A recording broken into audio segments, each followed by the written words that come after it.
Buenos días, hoy viajamos a Castellón de la Plana y ahí se venera una imagen muy curiosa que se llama la Virgen del Lledó.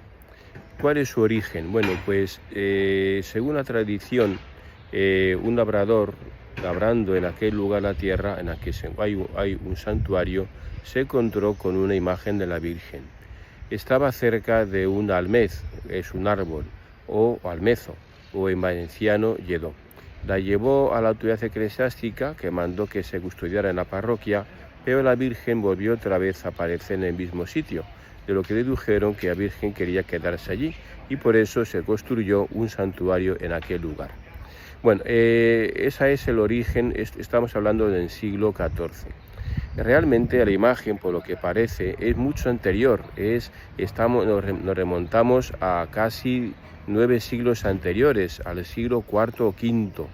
Bueno, y al parecer el origen está en una especie de amuleto romano con inspiraciones egipcias, que al parecer debía formar parte de alguna familia, porque en esa zona hay una fuerte presencia de restos romanos. Se ve que luego, con el paso del tiempo, aquella familia o sus descendientes se hicieron cristianos y en esa imagen pues vieron a la Virgen y así se ha ido transmitiendo de generación en generación. De ser cierta, fijaos que es una historia realmente bonita y como los cristianos, ¿verdad?, hasta los idolillos o amuletos los convertían en algo cristiano, religioso. Es bonito, ¿no?, cómo vivían y cómo aprovecharon la cultura en la que vivían para hacerla cristiana, para bautizar todas esas costumbres, incluso los amuletos. Y no es que fuera lo mismo, no es que la Virgen sea un amuleto ni muchísimo menos, pero sí que eso les llevó a pensar en la Virgen. Bueno, ¿qué más cosas? Bueno, durante la Guerra Civil pues permaneció ahí custodiada por las tropas milicianas. Al final el alcalde consiguió un salvoconducto para llevarlo al museo provincial y ahí estuvo escondida hasta después de la guerra. Bueno, la Virgen del Lledó, muy venerada en Castellón de la Plana. Celebramos hoy también una santa muy curiosa, pero de una fuerte devoción, Santa Rita de Casia. Rara es la iglesia que no tiene una imagen de Santa Rita. Bueno, estamos hablando del siglo XIV, tan contemporáneo quizás a la aparición de la Virgen de Lledó. Bueno, ahí vivía en un pueblecito de Italia llamada Casia, pues una niña que quiso ser monja, pero que sus padres no la dejaron y se la casaron con un hombre realmente bastante rudo, que lo hizo pasar muy mal, la maltrataba, pero ella ofrecía todo por la conversión de su esposo, que finalmente, ciertamente, lo consiguió. Le dio en este matrimonio nacieron 2 hijos. El marido murió porque era pues un pinta de cuidado. Bueno, y pues muchas fechorías, pues una noche le mataron en la calle. Bueno, después que quiso entrar esta buena mujer en Santa Rita en un convento, pero no la dejaron porque solo podían entrar vírgenes. Y además tenía la obligación de cuidar de sus hijos, que también eran un poco levantiscos. Ella rezó mucho por ellos. Fijaos qué cosa, ¿no? Puede sorprender un poco. Pero así fue. Ella quería que sus hijos se fueran al cielo por encima de todo. Y dudaba que lo consiguieran porque después de la muerte de su esposo, ellos clamaban venganza por él. De ser así, hubieran pecado gravemente de venganza, ¿no?, de tomarse la justicia por su mano. Bueno, el caso es que los dos murieron un poco tiempo después, víctimas de enfermedades, y ella entonces ingresó ya en un convento en el que llevó una vida de un profundo ascetismo. Se cuentan muchos milagros muy curiosos de ella, por ejemplo, que una noche pues amaneció pues con una estaca en la frente, que según parece pues era un estigma que el Señor le mandó. Le quitaron la estaca, que la conservaron como reliquia mía del cielo, pero ahí quedó la marca de la estaca y no cicatrizó hasta poco antes de morir.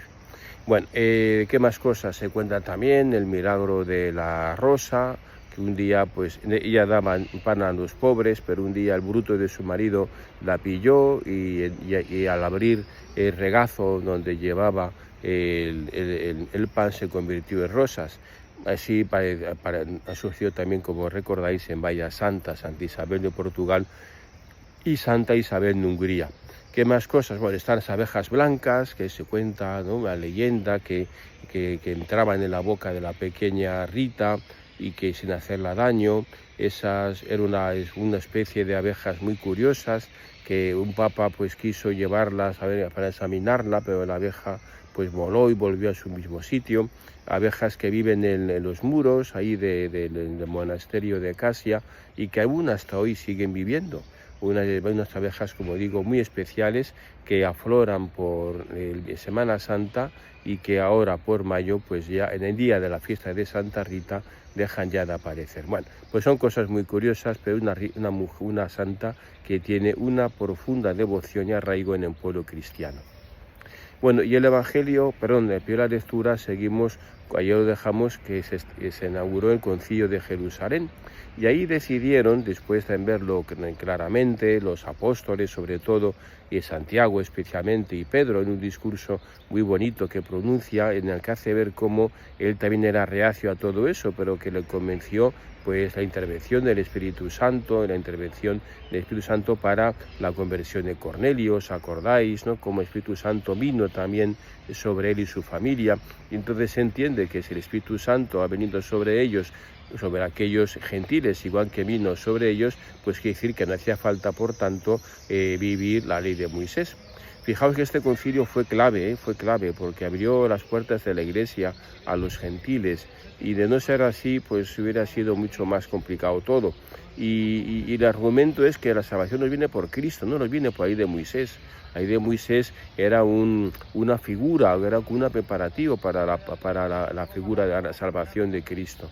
Es una salvación gratuita que nos ofrece el Señor, y un signo de que está Cristo y que esta salvación se ha llevado a cabo, pues es precisamente la llegada del Espíritu Santo. Si el Espíritu Santo es quien santifica, si el Espíritu Santo es quien nos da la gracia como a los apóstoles, pues ¿quién son ellos para limitar la acción? Bueno, es bonito esto, ¿verdad?, este argumento. No nos salvamos por nuestros méritos, ni por nuestras obras, ni por mucho que hagamos, ayunos, limosnas, oraciones, sacrificios. No, por eso no nos salvamos. La salvación es un don gratuito que nos da el Señor, y es obra del Espíritu Santo quien es que nos santifica. Por eso tenemos que tratar mucho al Espíritu Santo. Dentro de poquitos días, de 15 días más o menos, un poquito más, estaremos en la fiesta de Pentecostés. Justamente durante una semana empezaremos este escenario al Espíritu Santo. Bueno, pues viene bien este pasaje de Hechos Apóstoles para que empecemos a tratarle, a ser dóciles a sus mociones, a sus inspiraciones, y no olvidar que es Él quien nos santifica, no nuestros méritos, no nuestras obras, si todo es gracia, todo es don de Dios. Bueno, y de enfermos pues son los mismos que ayer, pero no tengo ahora la lista, así que pues nos acordamos de rezar mucho por ellos. Que tengáis un feliz día y que Dios os bendiga.